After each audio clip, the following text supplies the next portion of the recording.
Hello, everyone. My name is Laurel, and I'm here to talk to you about the importance of stakeholder management.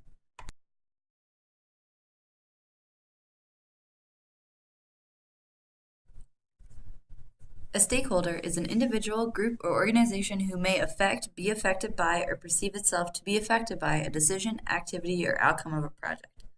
Often, we find that stakeholders are a pretty big group, depending on the size of your project and where it's located. Most of my personal stakeholder management experience has been in the architecture field, and this ranges from our team members in the office, it ranges to city staff, it ranges to the community, it ranges to the general contractor and all of their staff. So overall, stakeholder management is pretty important.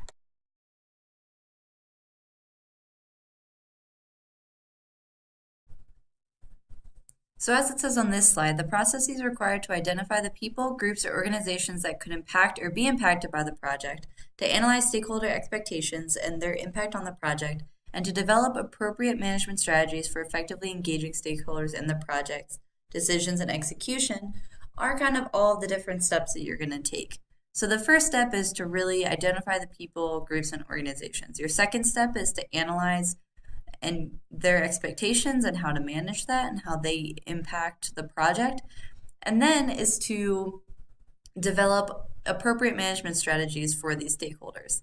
You will find that a lot of these management strategies closely tie into your human resources plan and your communication plan, as those are incredibly important to kind of keep the stakeholders in the loop.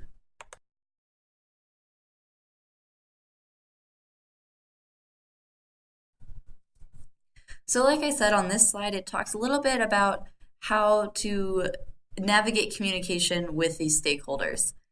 You will find that through either weekly meetings or a newsletter or monthly meetings or what have you, depending on the stakeholders that you identify, you will kind of need to foster their involvement in your project.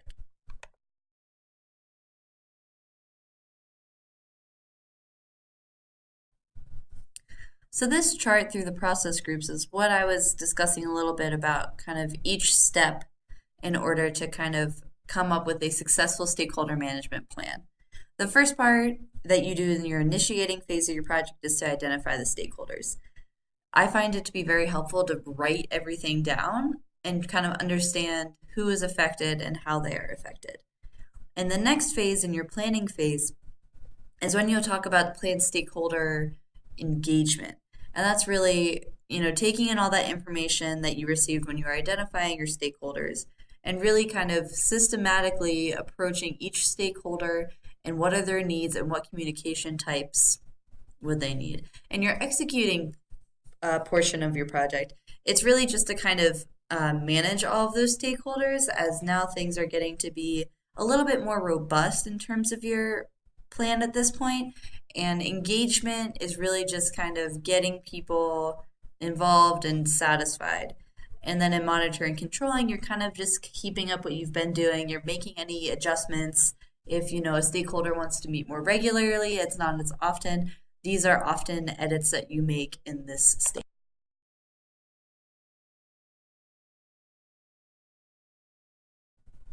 So now we're going to talk a little bit more about identifying stakeholders and how to necessarily do that. We touched on it briefly, and this is really anyone and everyone who is impacted by the project.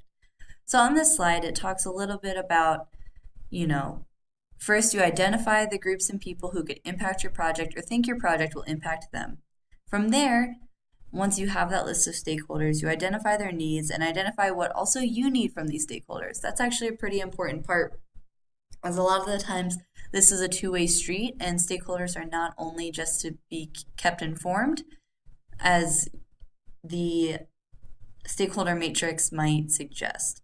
So a lot of the times from these stakeholders, you can get relevant information, you can get support, interests, they can be incredibly involved. You could have sort of an interdependence or dependence with your stakeholders, and also stakeholders can be highly influential as well.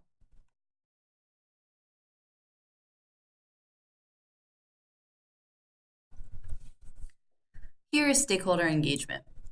Again, we touched on this a little bit earlier in our kind of our overview of stakeholder management, but Engagement is really the process of developing appropriate management strategies to effectively engage stakeholders throughout the project lifestyle. The key, and I completely agree with this statement, is to provide a clear, actionable plan to interact with the stakeholders and support the project's interest. One of the worst things that you can do is kind of go against your plan or not really have a clear method about which to go about things or how to kind of establish that engagement.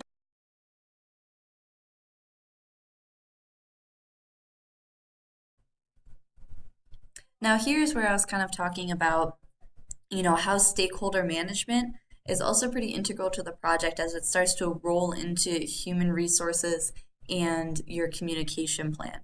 Now, even though they're completely different sections, some of your stakeholders, again, might be in-house or might be closely related to your project, in which case they would actually be incorporated into your human resources plan. In this case, it's just as important then as it is to outside stakeholders to meet their needs and expectations, address issues as they occur, and foster appropriate stakeholders' engagement in project activities throughout the project life cycle. It's again in your communication plan, as I discussed earlier, when you start to set up, okay, which people are you going to be speaking to regularly, it's important to have these stakeholders in mind and to keep to that plan. If you are having weekly community meetings and you say we're going to have these community meetings for the next 10 weeks and they only happen every other week or they stop a couple weeks short, and this is an expectation that your stakeholders have of you, and you go against that expectation, you're breaking your trust and all of those things that we kind of discussed a couple slides ago about the influence that they have and the dependence that you may have with your stakeholders can ultimately be disrupted or disbanded because of poor communication.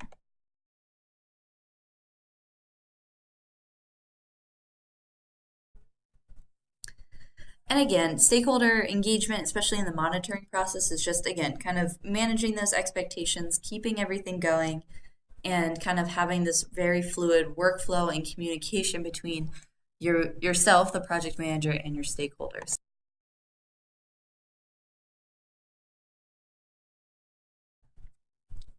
On this next slide, you will see a method at which to sort of organize your thoughts in terms of stakeholder management.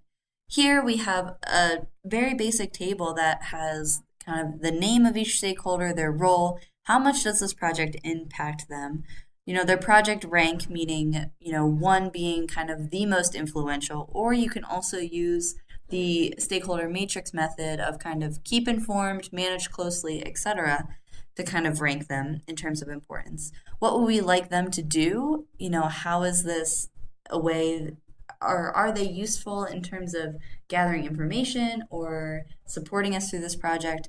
When are they needed? At what point in the project should they be engaged?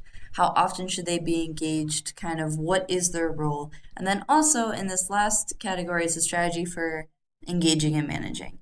So as you can see for this particular project, Melissa is the property manager and client. How much does this project impact them? Well, it impacts them pretty greatly because they're the client. So they also have a project rank of 1. What would they like them to do is provide clear communication and expectations throughout the project. As a project manager, that's kind of what you're doing, right? And then when are they needed? Well, at weekly OACs, which is owner, architect, contractor meetings, in case you didn't know. And if any contract disputes arise, a lot of the times that's one of the client's jobs. And then their strategy is pretty robust because they need to be in weekly meetings, phone calls, and follow up with emails as needed.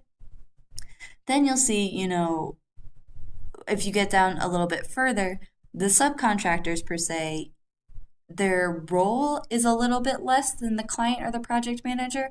However, they're still pretty important as they have a pretty high influence over the project.